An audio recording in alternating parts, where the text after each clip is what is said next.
Alors, ici, je vous montre comment on fait pour trouver l'écriture décimale d'une fraction.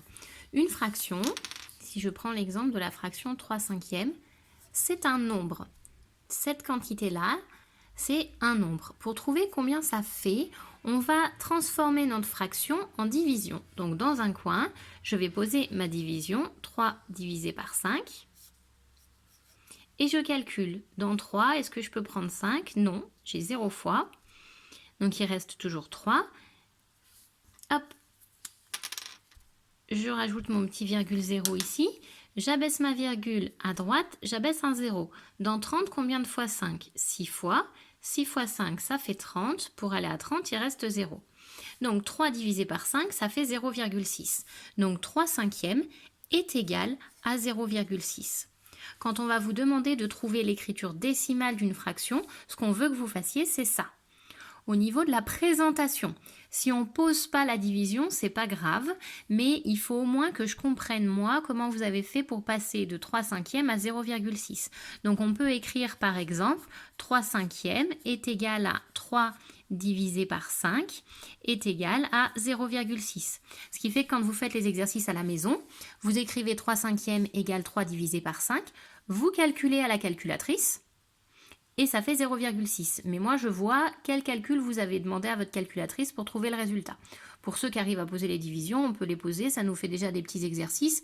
Et puis, ça sera des calculs qui ne seront pas trop difficiles à faire pour l'instant. Donc, le résultat peut être un nombre à virgule, donc un nombre décimal. On va parfois pouvoir aussi trouver un résultat qui est un nombre entier. Je vous montre par exemple sur une autre fraction. Hop, je change de couleur. Si je prends la fraction 12 tiers, ben, ici on va faire 12 divisé par 3. Ben, 12 divisé par 3, on est dans la table, hein, ça fait 4.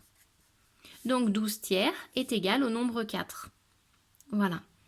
Donc, c'est l'écriture 4, c'est aussi l'écriture décimale, même s'il n'y a pas de, on ne voit pas de virgule, hein, parce qu'on se rappelle que 4, c'est pareil que 4,0, donc ça peut faire apparaître une virgule. Nous, on ne va pas l'écrire parce que ça ne sert à rien, et puis on n'aime pas les choses qui servent à rien. Il va nous rester un troisième cas de figure.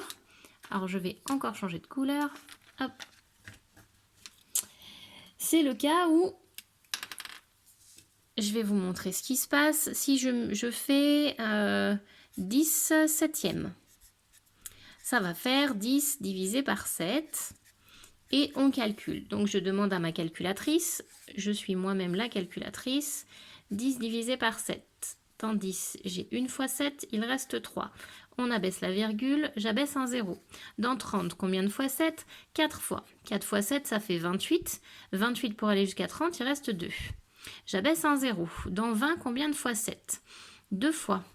2 fois 7, ça fait 14. 14 pour aller jusqu'à 20, il reste 6. J'abaisse un 0. Dans 60, combien de fois 7? Hop, 8 fois. 8 fois 7, ça fait 56. 56 pour aller à 60, il reste 4. Alors, je vais m'arrêter ici, mais en réalité, ici, on est sur une division qui ne se termine pas. Si la division ne se termine pas, ici, on n'a pas d'écriture décimale. On va écrire que 10 septièmes n'a pas d'écriture décimale. N'a pas d'écriture décimale. On avait vu au tout début de l'année, quand on a travaillé sur les nombres décimaux, on avait écrit qu'un nombre décimal, c'est un nombre qui a une virgule et qui se termine. Donc un nombre qui ne se finit pas, comme celui-ci là, qui continue encore, vu que ça ne se termine pas, ce n'est pas un nombre décimal. Donc notre fraction, on ne peut pas la transformer en écriture décimale, elle n'en a pas. Donc on va utiliser la fraction, on préfère. Ça sera plus précis d'avoir une fraction que d'avoir un nombre approché qui ne se finit pas. D'ailleurs, c'est ce qu'on servira notamment quand on sera en 5e et en 4e. Quand on voudra faire des divisions qui ne se finissent pas, ben, au lieu de donner le résultat à peu près, on va dire que le résultat, ben, c'est 10 sur 7 en fait, hein, puisqu'ici on va avoir le résultat précis. Donc, quand on cherche l'écriture décimale d'une fraction, on pose la division, soit on la pose nous-mêmes, soit on la fait à la calculatrice, en tout cas on l'écrit, le calcul. Si on trouve un résultat qui se finit, que ce soit un nombre décimal ou un nombre entier, on a trouvé notre écriture décimale. Si la division ne se finit pas, on va écrire n'a pas d'écriture décimale. Voilà.